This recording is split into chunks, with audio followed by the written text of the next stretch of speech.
నమస్తే.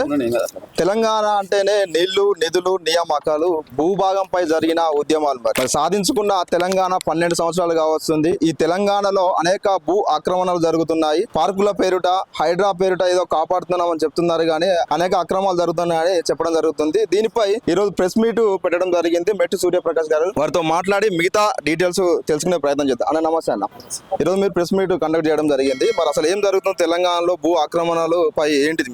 ఈ తెలంగాణ భౌగోళికంగా మన తెలంగాణ సాధించుకున్నాం. ఈ తెలంగాణ ముఖ్య సాధన ఉద్దేశం ఏంటంటే నీళ్లు, నిధులు, నియామకాలు, భూమి, భౌగోళిక స్వరూపాన్ని సాధించుకున్నాం. దాంట్లో భాగంగా తెలంగాణ వచ్చిన తర్వాత కూడా గత ప్రభుత్వాలు అంటే తెలంగాణ రాకముందు ఉమ్మడి రాష్ట్రంలో ఇతర రాష్ట్రంలో ఉన్న వాళ్ళు ఆ తెలుగు సోదరుల మీద ఎన్నో అబాండాలు వేసినాం. భూములు దోచుకుంటున్నారు, నీళ్లు దోచుకుంటున్నారు, నిధులు దోచుకుంటున్నారు అని చెప్పడం జరిగింది. ఆ యొక్క నినాదం వల్లనే ఈ తెలంగాణ సాధన దిశగా తెలంగాణ నిర్మాణం జరిగింది.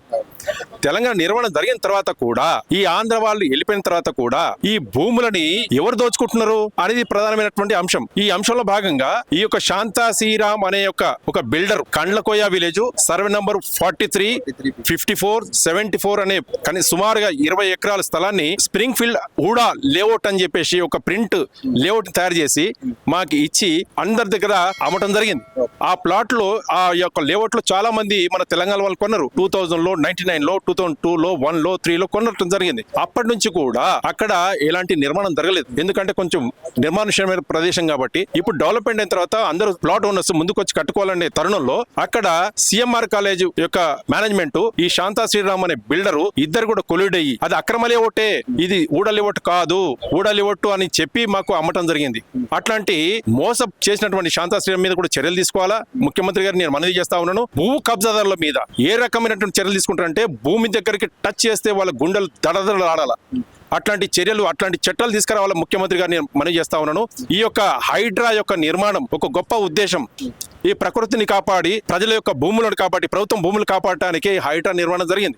ఆ హైడ్రాలో సుమారుగా 1,50,000 కోట్ల ఆస్తులను కాపాడినట మరి హైడ్రా కమిషనర్ గారు ఆ స్టేట్మెంట్ ఇవ్వడం జరిగింది. గౌరవనీయులు మంత్రివర్యులు రెవెన్యూ మినిస్టర్ గారు చెప్పడం జరిగింది. రంగారెడ్డి జిల్లాలోనే 15,000 ఎకరాలు అన్యక్రాంతమైందని చెప్పేసి.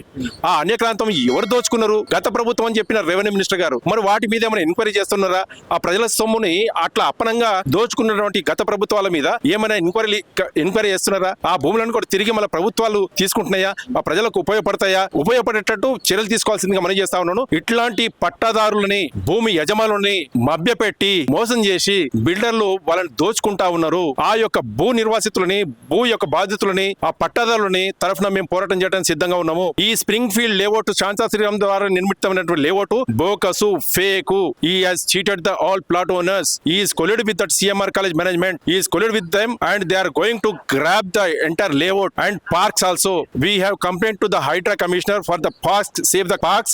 They are going to make the fencing the parks. We are giving that one petition to the CM. Please save our land, Telangana land, valuable land, paradise of India, city Hyderabad has to save by the గౌరవనీయులైన ముఖ్యమంత్రి గారి ద్వారానే ఈ యొక్క సేవ అనేది జరుగుతుంది. భూములను ఈ యొక్క ఆయన మీద పూర్తి విశ్వాసంతో వీళ్ళ మీద శాంతా శ్రీరామ్ లేఅవుట్, శాంతా శ్రీరామ్ యొక్క యాజమాన్యము, నర్సయ్య మీద, సిఎంఆర్ కాలేజ్ మేనేజ్మెంట్ మీద చట్టరీత్యా చర్యలు తీసుకోవాల్సిందిగా కోరుతా ఉన్నాను. ఇట్లాంటి అనేక రాష్ట్రంలో ఉన్నటువంటి హైదరాబాద్ శివారు ప్రాంతంలో ఉన్నటువంటి అనేక భూములు కూడా కబ్జా గురవుతా ఉన్నాయి. భూపకాసుల చేతిలో పోతా ఉన్నాయి. కొండలు, గుట్టలు అన్ని కూడా భూపకాసుల చేతిలో పోతున్నాయి. హైడ్రా పేరు తీసుకురావడం జరిగింది కదా. హైడ్రా భూ కబ్జాలు ఎవరైతే చేసారో వాళ్ళ నుంచి భూములను కాపాడడానికి హైడ్రా తీసుకోవడం జరిగింది. కానీ హైడ్రా కేవలం బడాబాబుల తొత్తుగా మారింది తప్ప పేదలకు హైడ్రా వల్ల ఏది కూడా న్యాయం జరగట్లేదు. దాని మీద ఏమంటారు? ఈ ప్రభుత్వ స్థలాలని కబ్జా చేసేది బడాబాబులే, ప్రభుత్వ భూములని కబ్జా చేసేది బడాబాబులే. అక్కడ కొన్ని గుడిసెలు పేదవాళ్లకు అక్కడ గుడిసెలు వేయించి రేపు మీకు పట్టాలు ఇప్పిస్తామని చెప్పి వాళ్ళకి మభ్యపెట్టి వాళ్ళని మోసం చేసి ఇది ఒక కుట్ర. ప్రభుత్వ స్థలాలు కబ్జా చేసుకునే బడాబాబుల కుట్ర. పేదల్ని బలి చేస్తారు. దాంట్లో ఆ నిర్మాణం చేసుకుంటే పేదల ఇల్లుని తీసేటప్పుడు అది పేదల్ని ఇల్లు పలగొడుతున్నారు, పేదలు ఇల్లు పలగొడుతున్నారు అని చెప్పేసి హైడ్రా మీద అబాండాలు ఇస్తున్నారు తప్ప అది వాస్తవానికి రెవెన్యూ రికార్డులో గానీ చూస్తే అది ప్రభుత్వ భూములే.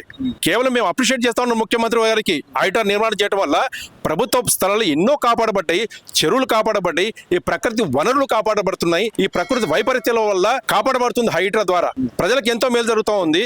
కాబట్టి హైడ్రాకు పూర్తిగా మద్దతుగా ఈ భూ యొక్క ప్లాట్ ఓనర్సు, ఈ భూ నిర్వాసితులు, భూమి యొక్క పట్టాదారులు కూడా పూర్తిగా మద్దతు తెలియజేస్తా ఉన్నాం హైడ్రా కమిషనర్ గారికి.